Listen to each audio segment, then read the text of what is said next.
We're using Schedule 40 PVC for everything. It's very important that we have big fittings. All of our fittings are pressured.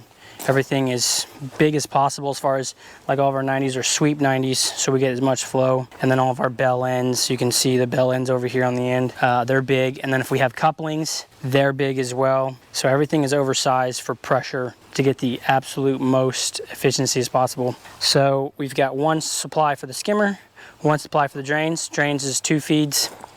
And then we've got one supply for the jets. So the jets will run on one line, and to keep the flow consistent, we are capping it off at the end here. I got it buried.